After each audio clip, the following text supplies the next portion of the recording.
Hello friends, welcome to my YouTube channel Lotus online classes. स्वागत करता हूं आप सभी का इस चैनल में और मैं हूं मंजय। सो फ्रेंड्स, आज हम लोग model set 2 chemistry class 12 for JAC board के बारे में डिस्कस करेंगे। तो आइए शुरू करते हैं। Hello friends, welcome to my YouTube channel Lotus online classes. स्वागत करता हूं आप सभी का इस चैनल में और मैं हूं मंजय। सो फ्रेंड्स, आज हम लोग model set 2 chemistry class 12 for JAC board के बारे में डिस्कस करेंगे। तो आइए शुरू करते हैं। Hello friends, welcome to my YouTube channel Lotus online classes. स्वागत करता हूं आप सभी का इस चैनल में और मैं हूं मंजय। सो फ्रेंड्स, आज हम लोग model set 2 chemistry class 12 for JAC board के बारे में डिस्कस करेंगे। तो आइए शुरू करते हैं आज का यह सेशन। जैसा कि हम लोग जानते हैं कि क्वेश्चन नंबर 1 to 20 तक के सारे क्वेश्चन एमसीक्यू होते हैं और हर क्वेश्चन एक एक नंबर का ही होता है। क्वेश्चन नंबर फर्स्ट की अगर बात करते हैं तो क्वेश्चन है the number of atoms in a face centred cubic unit cell of a mono atomic substances is equal to, यानी कि जो एफसीसी होता है face centred cubic unit cell जो होता है उसमें टोटल नंबर ऑफ एटम्स कितने होते हैं उसको पूछा है। यह क्वेश्चन है फर्स्ट चैप्टर सॉलिड स्टेट से। और सॉलिड स्टेट में तीन चीज़ें पढ़नी थी। एक पढ़ना था SCC simple cubic unit cell पढ़ना था, और एक पढ़ना था BCC body centred unit cell, and एक पढ़ना है एफसीसी जिसको बोलते हैं face centred cubic unit cell. ठीक है, एससीसी में टोटल नंबर ऑफ एटम्स होते हैं 1, बीसीसी में टोटल नंबर ऑफ एटम्स होते हैं 2, और एफसीसी में टोटल नंबर ऑफ एटम्स होते हैं 4। ठीक है, तो आप यहाँ पे देख सकते हैं कि ऑप्शन नंबर डी में कितना है 4 है, इसलिए option number D is correct. ठीक है, एफसीसी में टोटल नंबर ऑफ एटम्स कितने होते हैं 4 होते हैं। ठीक है, यहाँ तक बात समझ में आ रही है। क्वेश्चन नंबर यदि 2 की अगर हम लोग बात करते हैं तो क्वेश्चन पूछा है number of moles of solute present in 1 litre of the solution is called, यानी कि 1 लीटर का सॉल्यूशन में कितना नंबर ऑफ सोल्यूट उसके कितने मोल्स डिजॉल्व होते हैं उसको क्या बोलते हैं। 1 लीटर का सॉल्यूशन में सोल्यूट का कितना नंबर ऑफ मोल्स डिजॉल्व है उसको क्या बोलते हैं, तो उसको बोलते हैं मोलारिटी। दैट इज, यानी कि ऑप्शन ए इज करेक्ट। ठीक है, यानी कि 1 लीटर का सॉल्यूशन है उसमें कितने नंबर ऑफ मोल्स डिजॉल्व हैं सॉल्यूट को, तो उसको बोलते हैं हम लोग मोलारिटी। बात समझ में आ रही है। और यदि क्वेश्चन नंबर 3 की अगर बात की जाए तो क्वेश्चन है एग्जाम्पल ऑफ स्ट्रॉन्ग इलेक्ट्रोलाइट। यहाँ पे बोला है कि 4 ऑप्शन में से कौन सा स्ट्रॉन्ग इलेक्ट्रोलाइट का एग्जाम्पल है। तो दोस्तों, आप चैप्टर 3 पढ़े होंगे, इलेक्ट्रोकेमिस्ट्री पढ़े होंगे, तो वहाँ पे इलेक्ट्रोलाइट्स के बारे में ज़रूर पढ़े होंगे। इलेक्ट्रोलाइट्स का मतलब होता है कोई भी एक ऐसा सब्सटेंस जिसका एक्वस सॉल्यूशन जो होगा वह इलेक्ट्रिसिटी को प्रोड्यूस करता होगा। ठीक है, तो इलेक्ट्रिसिटी के प्रोड्यूस करने वाला जो एक्वस सॉल्यूशन जो सब्सटेंस होगा उसको बोलते हैं इलेक्ट्रोलाइट। और इलेक्ट्रोलाइट जो होता है 2 टाइप का होता है। जो कम्प्लीटली यदि एक्वस सॉल्यूशन में कम्प्लीटली ब्रेक हो जाता हो उसको बोलते हैं स्ट्रॉन्ग इलेक्ट्रोलाइट, और जो कम्प्लीटली ब्रेक नहीं होता होगा उसको बोलते हैं वीक इलेक्ट्रोलाइट्स। ठीक है, तो अगर हम लोग यहाँ पे ऑप्शन से अगर चले तो एसिटिक एसिड की अगर बात करते हैं तो यह कम्प्लीटली ब्रेक नहीं होता है, इसलिए हम लोग बोल सकते हैं यह एक वीक इलेक्ट्रोलाइट है, स्ट्रॉन्ग इलेक्ट्रोलाइट्स नहीं है। सेम टू सेम आप इसमें भी बोल सकते हैं जो फॉर्मिक एसिड होता है यह भी कम्प्लीटली ब्रेक नहीं होता, इसलिए हम लोग इसको क्या बोल सकते हैं, वीक इलेक्ट्रोलाइट्स बोल सकते हैं। ठीक है, बट अगर हम लोग बात करते हैं अमोनियम हाइड्रोक्साइड का तो ये भी वीक इलेक्ट्रोलाइट्स है। बट यहाँ पे देख सकते हैं एक है हाइड्रोक्लोरिक एसिड, तो हाइड्रोक्लोरिक एसिड जो होता है यह स्ट्रॉन्ग एसिड भी होता है, इसलिए स्ट्रॉन्ग इलेक्ट्रोलाइट भी होगा, क्योंकि इसको एक्वस सॉल्यूशन में यदि देखेंगे HCl को तो कम्प्लीटली ब्रेक हो जाएगा H+ में और Cl- में ब्रेक हो जाएगा, तब जाके इलेक्ट्रिसिटी को प्रोड्यूस करेगा। ठीक है, तो यहाँ पे बात समझ में आ रही है, यानी कि यहाँ पे जो स्ट्रॉन्ग इलेक्ट्रोलाइट्स जो होगा वह हाइड्रोक्लोरिक एसिड होगा, दैट मीन्स HCl होगा। ठीक है, आगे बढ़े हम लोग। और यदि क्वेश्चन नंबर हम लोग 4 की अगर बात करते हैं तो यहाँ पे क्वेश्चन पूछा है कि the process in which a substance gain electron is called, मतलब वैसे प्रोसेस को क्या बोलते हैं जिसमें कोई सब्सटेंस इलेक्ट्रॉन को गेन करता हो। तो आप यहाँ पे देख सकते हैं, एक है ऑप्शन में ऑक्सीडेशन, एक है रिडक्शन। बट ऑक्सीडेशन का मतलब होता है कि जिसमें इलेक्ट्रॉन का गेन नहीं, जिसमें इलेक्ट्रॉन डोनेट करता हो। जैसे फॉर एग्जांपल्स अगर सोडियम है तो सोडियम का इसमें 11 इसके पास इलेक्ट्रॉन होता है, और सोडियम अगर एक इलेक्ट्रॉन को लॉस करता हो अपने पास से तो उसके पास एक पॉजिटिव चार्ज आ जाता है। तो ये जो प्रोसेस होता है इसको बोलते हैं ऑक्सीडेशन। ऑक्सीडेशन में इलेक्ट्रॉन क्या होते हैं, डोनेट किए जाते हैं। बट यहाँ पे ऑप्शन होगा, आंसर जो होगा वह बी ऑप्शन करेक्ट होगा, क्योंकि जिसमें जो एलिमेंट होते हैं या जो सब्सटेंस होते हैं इलेक्ट्रॉन को यदि गेन करते हैं तो वो जो प्रोसेस होता है उस प्रोसेस को रिडक्शन कहा जाता है ना। जैसे एग्जांपल के लिए बोल सकते हैं, अगर Cl माइनस है और यदि वह एक इलेक्ट्रॉन को गेन करता है तो क्या बन जाएगा, Cl बन जाएगा। इसलिए हम लोग बोल सकते हैं यह जो प्रोसेस होता है इसको बोलते हैं रिडक्शन। बात समझ में आ रही है यहाँ तक? आगे बढ़े हम लोग।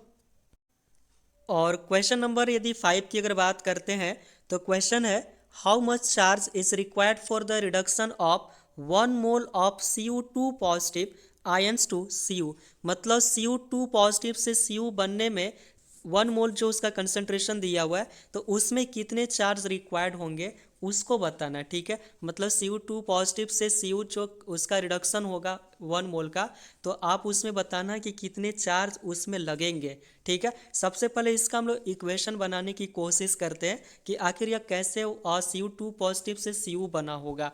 तो Cu2 पॉजिटिव से Cu अगर बना है, Cu2 पॉजिटिव की अगर बात करते हैं और Cu2 पॉजिटिव से यदि Cu अगर बना है तो आप यहाँ पे देख सकते हैं 2 चार्ज था इसके पास पॉजिटिव और यहाँ पे कोई चार्ज नहीं है। इसका मतलब 2 इलेक्ट्रॉन को ही गेन किया होगा। बात समझ में आ रहा है? कितने इलेक्ट्रॉन का गेन किया होगा, 2 इलेक्ट्रॉन का गेन किया होगा। तो यहाँ पे कितने फैराड हो गए, तो 2 फैराड हो गया। ठीक है, तो 2 फैराड हो गया। और हम लोग जानते हैं कि 1 फैराड इक्वल टू कितने कूलम होते हैं, 96,500 कूलम। ठीक है, 1 फैराड इक्वल टू होता है 96,500 कूलम। बट यहाँ पे आप देख सकते हैं कि 2 फैराड आ रहा है, तो 2 फैराड में कितना होगा, इसी को हम लोग 2 से मल्टीप्लाई कर देंगे, यानी कि 96,500 इंटू यदि 2 करते हैं तो जो ऑप्शन हमारा आएगा वह ए आ जाएगा। ठीक है, कितना आएगा, 1,93,000। बात समझ में आ रहा है क्यों उतना आएगा? उसके पीछे रीज़न यही है कि यहाँ पे 2 इलेक्ट्रॉन को गेन किया है Cu2 पॉजिटिव, तब Cu बना है, जिसकी वजह से वहाँ पे 2 फैराड होगा। और 1 फैराड इज इक्वल टू हम लोग जानते हैं 96,500 कूलम, तो 2 फैराड इक्वल टू हो जाएगा 1,93,000। बात समझ में आ रही है यहाँ तक? कोई दिक्कत? यदि क्वेश्चन बनाने में यदि आप लोग को कुछ प्रॉब्लम होता है और कहीं भी अगर लगता है कि यह ऑप्शन गलत है तो आप मेरे को कमेंट कर सकते हैं। ठीक है, आगे बढ़ते हैं हम लोग और क्वेश्चन नंबर 6 की तरफ बढ़ते हैं। और क्वेश्चन यहाँ पे बोला है कि order of the reaction having rate law expression R is equal to दिया हुआ है कि ए का कंसंट्रेशन 1 दिया है और बी का कंसंट्रेशन का पावर भी 1 दिया हुआ है और विल बी, यानी कि यह जो रेट इक्वेशन दिया हुआ है इस रेट इक्वेशन से हम लोग को ऑर्डर बताना है। ठीक है, तो जैसा कि हम लोग जानते हैं कि ऑर्डर का मतलब होता है कि कोई भी जो केमिकल रिएक्शन है उस केमिकल रिएक्शन का ऑर्डर यदि हमको पता करना है तो उसका जो केमिकल जो इक्वेशन जो दिया हुआ रहेगा, दैट मीन्स जो रेट इक्वेशन दिया हुआ रहेगा उस रेट इक्वेशन में क्या होता है, ऑर्डर का मतलब होता है the sum of the power of the concentration of the reactant in rate law equation. मतलब रेट लॉ इक्वेशन में जो कंसंट्रेशन का जो पावर दिया हुआ रहता है उसको सम कर दीजिए, वह उसका ऑर्डर हो जाता है। तो आप यहाँ पे देख सकते हैं कि कंसंट्रेशन ए का पावर हो गया 1 और बी का भी पावर है 1 और 1 + 1 को अगर ऐड करते हैं तो 2 आएगा। दैट मीन्स बोल सकते हैं कि इसका जो ऑर्डर जो होगा वह 2 होगा। That means B option correct होगा। ठीक है, ऑर्डर कितने हो जाएंगे, 2। बात समझ में आ रही है यहाँ तक? और यदि क्वेश्चन नंबर हम लोग बात करते हैं 7 की, तो क्वेश्चन नंबर 7 की अगर बात की जाए तो पूछा है unit of the rate constant of zero order reaction.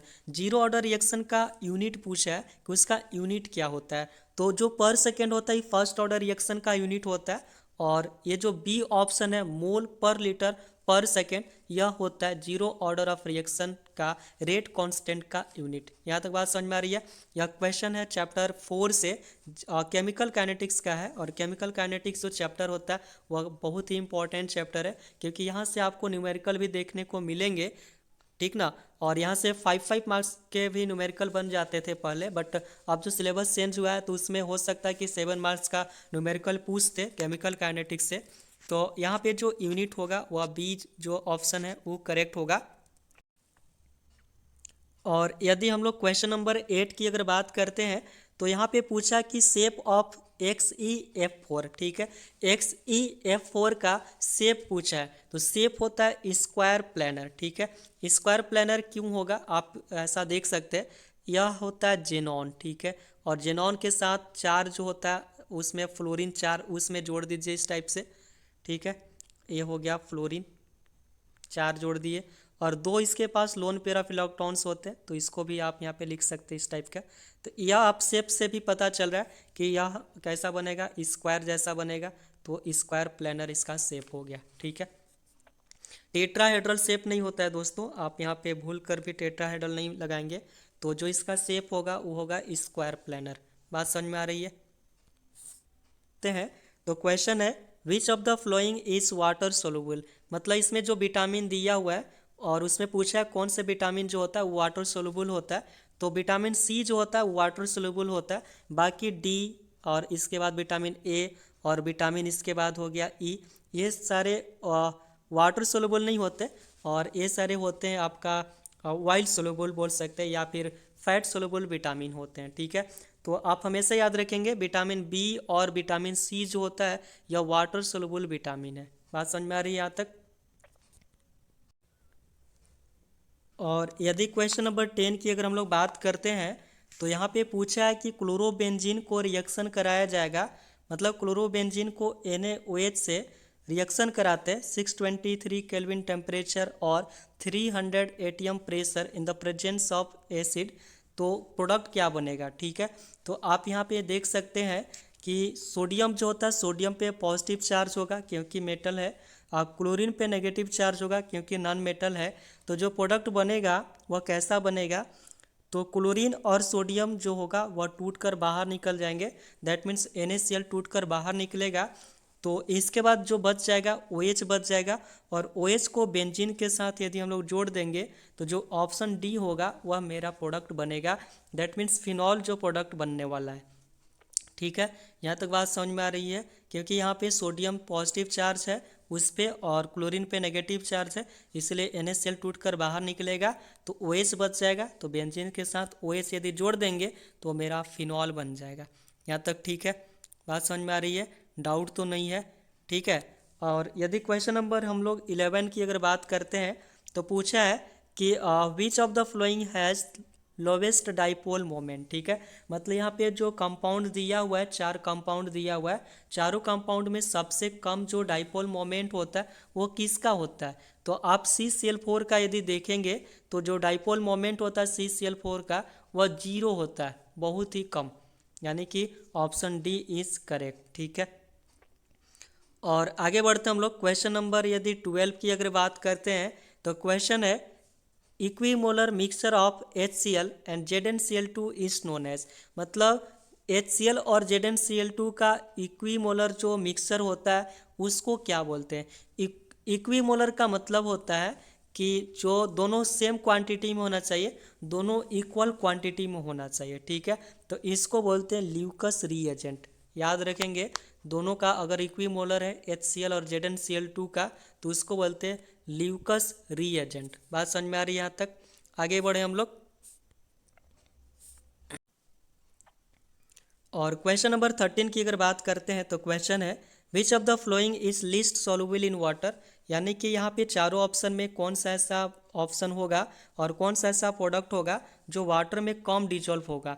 तो एक बात होती है कि अगर वाटर के साथ वही प्रोडक्ट डिजॉल्व हो सकते हैं जो वाटर के साथ हाइड्रोजन बॉन्ड बना सकता हो, और यहाँ पे चारों ऑप्शन अल्कोहल का ही दिया हुआ है, यानी कि चारों के चारों हाइड्रोजन बॉन्ड बनाने में सक्षम है, यानी कि चारों डिजॉल्व होगा। बट पूछा कि सबसे कम डिजॉल्व कौन होगा।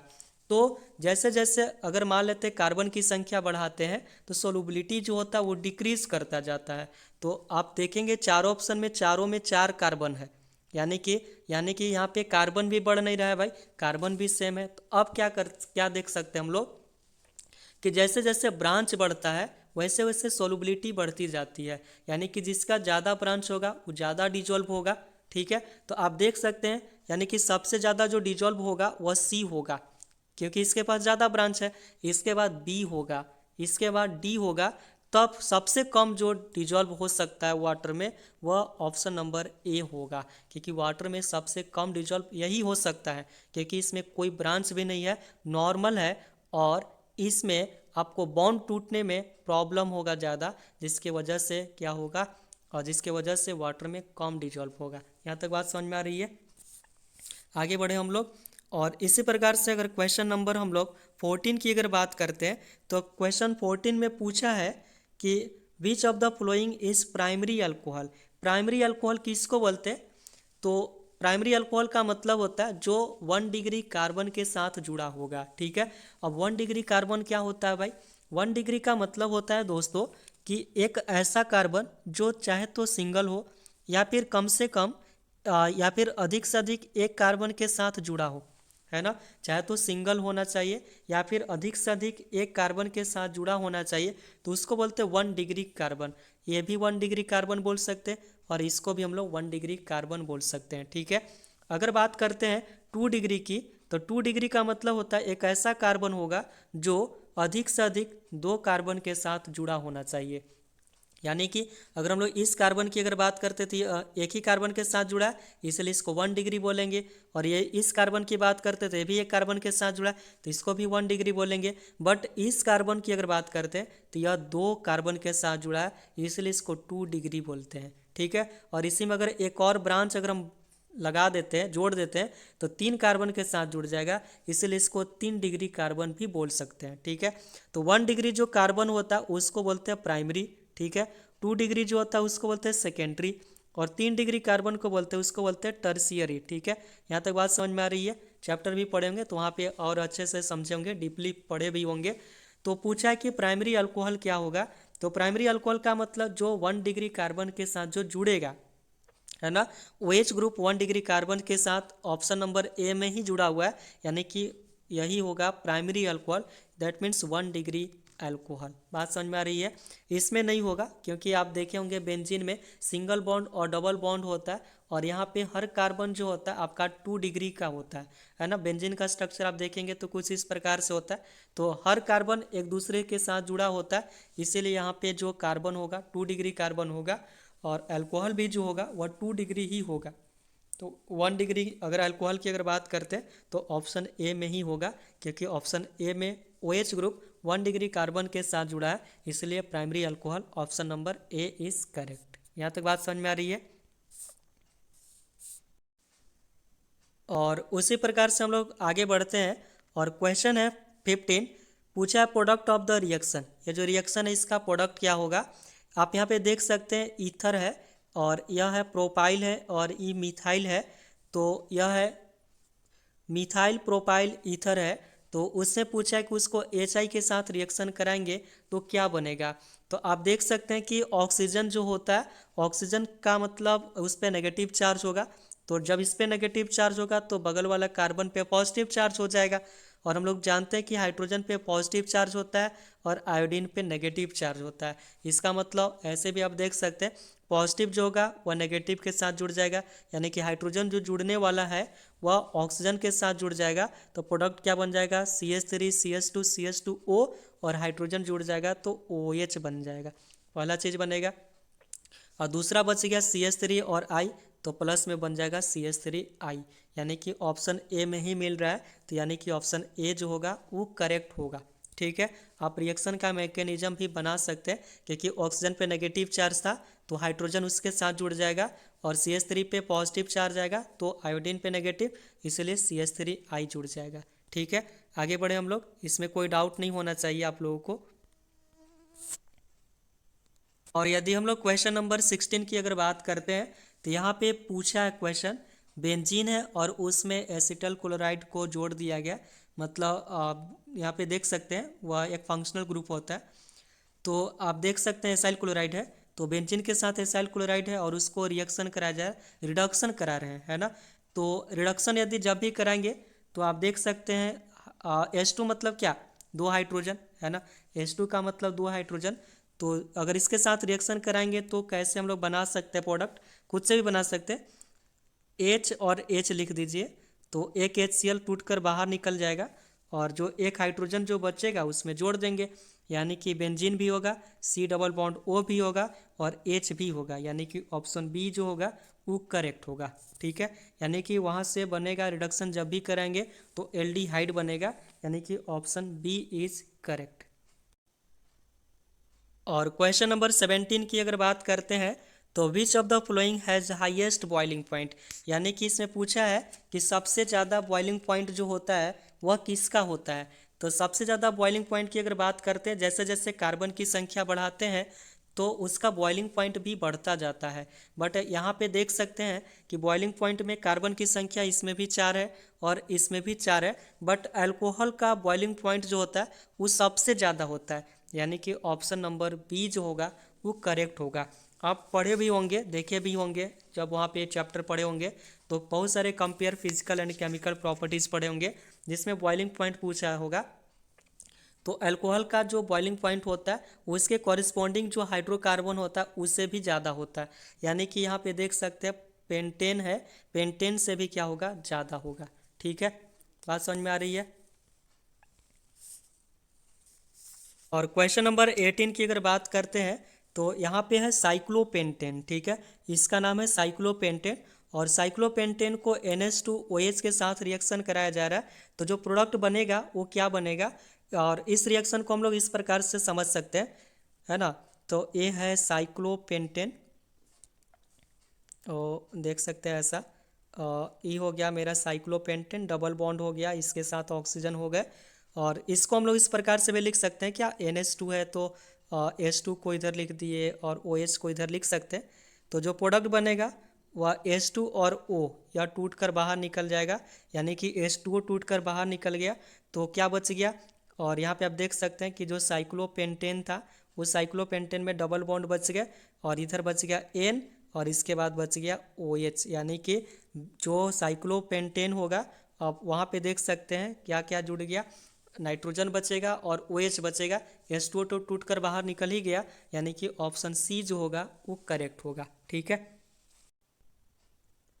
क्वेश्चन नंबर 19 में पूछा है नाइट्रोबेंजीन को रिएक्शन कराया जा रहा है SN प्लस HCl के प्रेजेंस में, तो नाइट्रोबेंजीन से जब भी रिएक्शन कराएंगे तो हमेशा एनिलीन बनता है ना, यानी कि जब भी बनेगा प्रोडक्ट क्या बनेगा, एनिलीन, यानी कि 19 का जो ऑप्शन ए होगा वो करेक्ट होगा। ठीक है, आगे बढ़े हम लोग।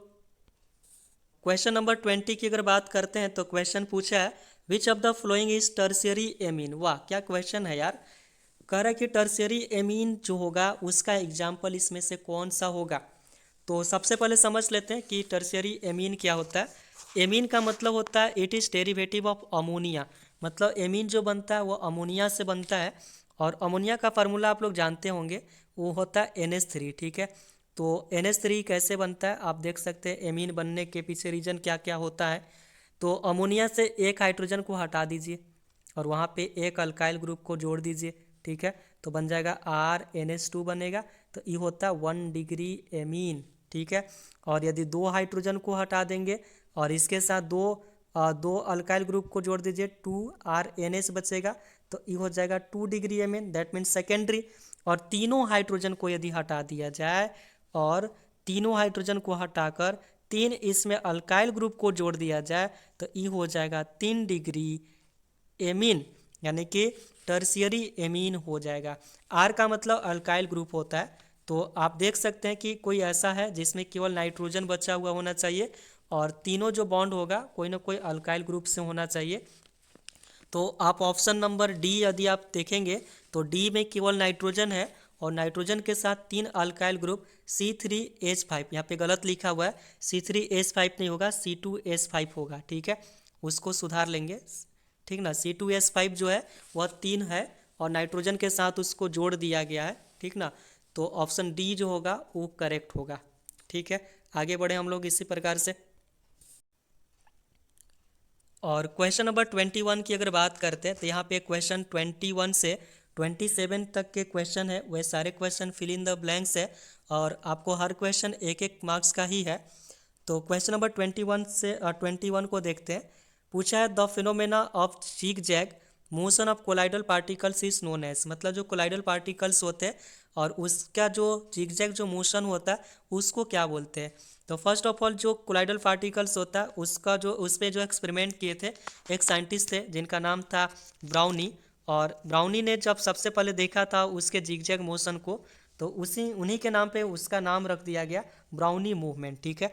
तो जो कोलाइडल पार्टिकल्स का जो मोशन होगा उसको बोलेंगे ब्राउनी मूवमेंट, ठीक है। BROW लिख दीजिए, NIAN, ब्राउनी हो गया। और इसके बाद मूवमेंट भी लिख सकते हैं या फिर आप मोशन भी लिख सकते हैं, कोई दिक्कत ही नहीं है, ठीक है। तो इसको बोलते हैं ब्राउनी मूवमेंट, ठीक है। आगे बढ़े हम लोग। और क्वेश्चन नंबर 22 की अगर बात करते हैं तो क्वेश्चन पूछा है the impurities associated with minerals are collectively known as, मतलब जो मिनरल्स होते हैं उस मिनरल से जो इम्प्योरिटीज जो निकाला जाता है उसको क्या बोलते हैं, तो उसको बोलते हैं गैंग, ठीक है। उसको क्या बोला जाता है, गैंग। बात समझ में आ रहा है। जो इम्प्योरिटीज जो निकाला जाता है उसको बोलते हैं गैंग, GANGUE, ठीक है। तो उसको हम लोग गैंग बोलते हैं, ठीक है।